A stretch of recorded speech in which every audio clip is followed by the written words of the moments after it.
When the GV80 first arrived back in 2020, it's set to establish new benchmarks for luxury tech and refinement for its Korean car maker Genesis. But beyond anything else, the GV80 was a statement in style. And the new design language that the large SUV lobbed both outside and in would migrate across all other Genesis models. But it is a fairly polarising aesthetic that will likely win you over or lose you right from the get-go. So it's no surprise that style and changes to it is the key highlight to this 2025 facelift that's just launched in Australia. And the headlining act for this newly consolidated lineup is the brand spanking new flagship coupe version. So there's a fair bit to unpack here on what's new, what's been improved and what has hit the cutting room floor, so let's dive in. Chasing cars, honest reviews of your next car. Brought to you by Budget Direct. Until now, Australia has enjoyed a smorgasbord of powertrains, configurations and options to establish GV80 against key rivals such as Audi Q7, BMW X5 and Mercedes-Benz GLE. You used to be able to get an excellent straight 6 diesel or a willing turbo V6 both with all-wheel drive, or you could dip down to a turbo 4-cylinder and rear drive that started the range off at 90,600 before on-roads. And back then we called that pricing confident. Optimistic even. Fast forward to mid-2024 and you now need $130,000 to step into this newly facelifted GV80. Yikes. In short, Genesis streamlined the GV80 lineup just to one trim level, and that's a trend that we're also seeing in its German rivals. Now you just offered one powertrain configuration with the twin-turbo V6 engine and all-wheel drive in one single high-spec configuration. Genesis Australia says that a whopping 95% of existing GV80 owners opted for the luxury pack, which could add around $10K to the bottom line. So now that luxury pack, which includes items such as 18-way electric seats, Napa leather trim and soft closed doors, is bundled in as standard on this one no-name trim level. However, there is still plenty of choice. Now the range kicks off at $130,000 for the 7-seat wagon version, and you can pry another $3,000 out for a 6-seat version with captain chairs in the second row. Then you can step up to the coupe, which gets just 5 seats and wants for an extra $3,000 more. So fewer seats, more outlay.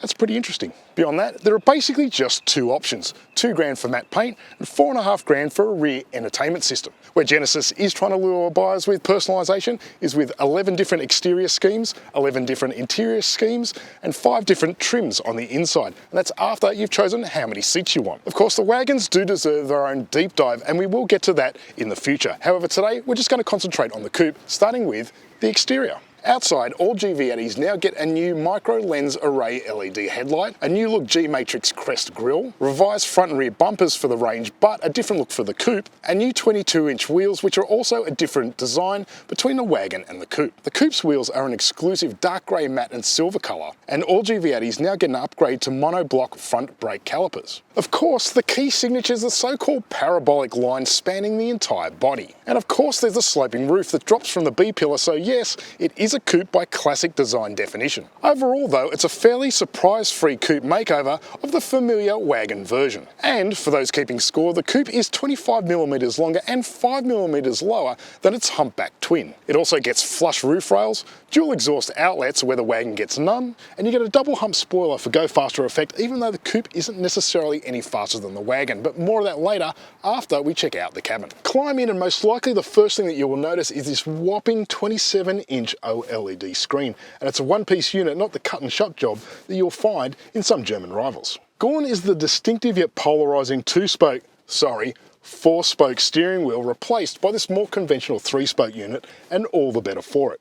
And the coupe version gets its own unique design. The buttons on the wheel are all very logical and straightforward, and the center console where you get 2 dials for the transmission controller and the drive select is also very streamlined. All in all, the whole design in here is quite simple and elegant. There's one key reason why you'll be lured towards the Genesis away from its fussy German rivals is really the cleanliness in the cabin. And it really is very upmarket in here. Now, I've spent a lot of time in the last 12 months with a Lexus RX breed, and the Genesis really is a cut or two above when it comes to material choice and opulence. And it really should be, given that the median price for the Genesis is now well beyond that of its Lexus rival. The presentation is first class in here. Everything from the soft touch door trims that are lovely stitched to the coupe exclusive carbon fibre trim that almost looks like it has a velvet texture. The The seats are very good and they include heating, cooling and massage functionality, and that last bit will automatically activate after you've been driving for an hour, which can, frankly, get a bit annoying. The seats aren't the last word in form fitness, and I have personally found that it takes a lot of fiddling to get that right blend of comfort and support for the long haul. As you might expect, the media system is crisp, fast and fully featured, and it gets this sort of tiling interface system that seems to be pinched from other European rivals. And much like the rest of the cabin, the media system isn't quite as bombastic as its German rivals, and again, all better for it. For my taste, I do prefer this cleaner and simpler approach, and I do like the Bang & Olufsen sound system too. You also get what's now referred to as an augmented reality system, which uses a forward-facing camera to give you navigation advice on the driver's section of the screen. And as we will discover, it can be almost entirely pointless, but more on that later. Elsewhere, you get a digital rear view mirror, really intuitive HVAC controls, and even a heated armrest. And then under the armrest, there's a UVC sterilisation cubby, which really is an answer to a question nobody asked for. Apparently, it does things like kills germs off your phone, but it is yet another trinket that goes some way into justifying the $136,000 price tag for this coupe. Right, let's check out row 2. Of course, the coupe omits the third row, and given the GV80 is quite a large rig, it makes for a reasonably spacious 5-seater, although not exceptionally so. So knee room's actually pretty good. Headroom's pretty average, and there's almost no toe room underneath the front seats, and part of that is because the floor seems to be levelled quite high. At the recent Australian launch, I did get a chance to sample both the 7-seater and the 6-seat arrangement, which gets a nice big proud centre console and power adjusted rear seats, and you do get that power adjustment here in the coupe as well. Outside of the electric tilt and slide of this 60/40 split rear bench, you also get heating and cooling on the outboard positions. The quality of the front row does extend through to the rear, and there are plenty of amenities in here, including manual blinds, third zone climate control, dual USB-C ports, a 12-volt outlet, and a nice little cubby with 2 cup holders. Right, let's check out the boot. Genesis quotes 644 litres of boot space, and that probably looks a little bit more impressive on paper than it does in real life. It's not a bad boot space. You lose 91 litres compared to the wagon, but the floor is quite high, and this hard parcel shelf is quite low, and it does sort of restrict the bulk of the objects that you can load in here. You do get electric buttons in the side of the wall which can stow the rear seating to liberate more luggage space, but one thing you don't get is a spare wheel, which does kind of limit the confidence that you will have in this vehicle for long haul touring. In this 2025 update, there's just one powertrain offered, so why? Here's what happened. Genesis learned that buyers of the old GV80 really just wanted the old 3.5 litre V6. Meanwhile, the base 2.5 litre Turbo 4 was the least popular. So the 4 was kicked to the curb for Australia this time around. The Diesel 6, well, it was actually pretty popular with customers, about 30% take up of the model mix. However, sadly, global emissions have relegated the excellent but short-lived diesel to history. And that's globally. Electrification? No. So there's no EVs, no plug-ins or self-charging hybrids. So there is another engine available globally. It's a 3.5 litre V6 with an electric supercharger, and it outputs 305 kilowatts and 549 newton meters.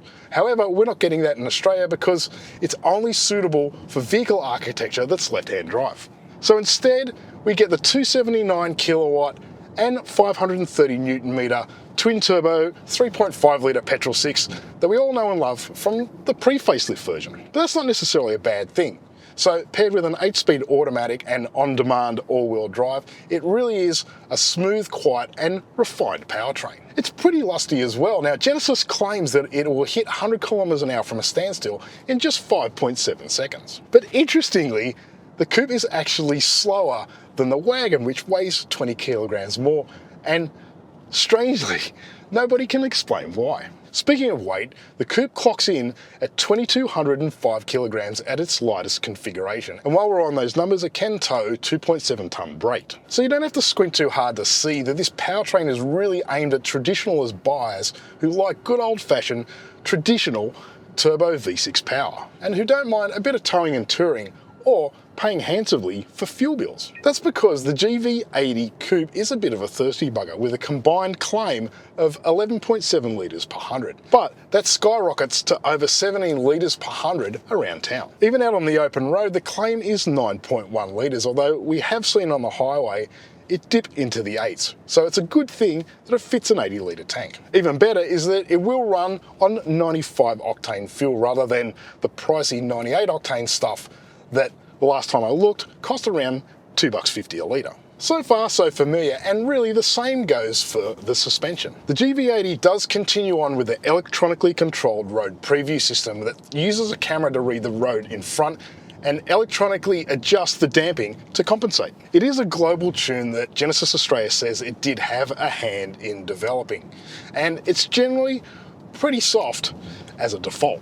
I did spend some time in the wagon and it still has that sort of uneasy bouncy float in the rear end, particularly 4-up and with luggage in the boot. However, I have found that one way to dial out that float is to go into the settings and adjust the suspension to Sport Plus. Strange, but it works. But I've found that the coupe that has a slightly different suspension setting is quite a bit more settled when you're doing the long haul on a highway. So the body control is decent and it points well enough through corners, but it does struggle to mask its 2.2 tonne plus weighbridge ticket. Still, there's enough grip and capabilities that you can punt this thing fairly confidently across a back road without anything getting too scary or spooky. It stops pretty well too, thanks to the aforementioned monoblock calipers on the front wheels. So all in all, it's a fairly familiar character even in this coupe compared to the old GV80. A case of nothing broken, nothing fixed, and no pleasant surprises. But it's worth pointing out that if you're going for the pricier coupe in hopes of getting a spicier experience, you're gonna luck out. Speaking of lucking out, the GV80 experience does front up a number of foibles that makes it dangerously close to being a deal breaker for me. And they are the driver attention monitor, right on cue, and the speed advisory system. So let's start by saying that the GV80 does come with an encyclopedic array of active safety systems, and almost all of them seem to be well calibrated and unobtrusive in most places in the on-road experience. But get on a highway and the driver attention monitor starts to reprimand you constantly for no good reason. And then the system just gets more reprehensive at slower speeds when you're driving around town. So for example, you reach across this huge glorious screen to try and adjust some navigation and you get reprimanded. Or you look down at this wonderful HVAC system to try and adjust the climate control and you also get reprimanded. So what's the point of all this widescreen trickery, including the augmented reality camera system that's ahead of you, if the car is going to bleat at you constantly unless you've got your eyes pinned directly ahead? It's pointless. This is becoming an increasing trend in modern cars, particularly Korean and Chinese source cars. But that doesn't mean that the GV80 gets a free pass from criticism. Unless any of these systems are properly calibrated for Australian conditions, then for our market, you can put it in the bin. Now, don't get me wrong, active safety in this day and age is absolutely essential. But a system that is going to nanny you because it doesn't like your driving style right on cue is absolutely unnecessary and a completely different concept. And the grand irony of it all is this Highway Assist 2 and Lane Keeping Assist 2 system fitted to this car. When it's self-steering on a motorway, it can change lanes by itself with a flick of an indicator, at least in theory. Sometimes it will do the maneuver when it's safe to do so, and other times it flat out refuses to do so when it's also safe to do so. So already it's proving that I'm smarter and more capable of changing lanes than it is. And the same goes for steering, because like most systems, it wants me to regain steering after a short stint of auto steering on a highway. So if it acknowledges that I am the master of the on-road ceremonies here, don't tell me how to drive. Sermon over. So the GV80 has a few problems, and problems that one imagines could be fixed with a few lines of code via an over-the-air update. But as it stands, coupe or no coupe, the GV80 hasn't really moved the game along for the breed. In fact, it's probably moved a bit backwards. My strong advice is this: if you are considering a GV80, you must drive it first on highway and around town to see if it's going to be pinging at you constantly in response to your driving style. Then go drive a Lexus RX or a BMW X5 or a Mercedes-Benz GLE and see if any of those key rivals object to your driving style nearly as much or at all. And do bear in mind that any annoyances that do crop up in the test drive will become infuriating when you live with it day to day. Elsewhere, the GV80 is considerably more expensive to get into, but the extra kit that you do get does, to a certain extent, justify that hike. Then there's the fact that there's no powertrain choice, and the engine is excellent, but it is thirsty, so again, we're not really moving the game forward here, are we? Still, there's an awful lot to like about the GV80 recipe, and how it's being cooked is very much appealing. It's a true alternative in its segment, and it deserves to be shortlisted for your consideration of large luxury SUVs. And that's because fundamentally it is a fine rig, if one that still needs a bit of polishing around its rough edges. So that's what I think, but how about you? Put your thoughts in the comments below. Don't forget to subscribe while you're at it. Follow us on our socials, and as always, thanks for watching Chasing Cars.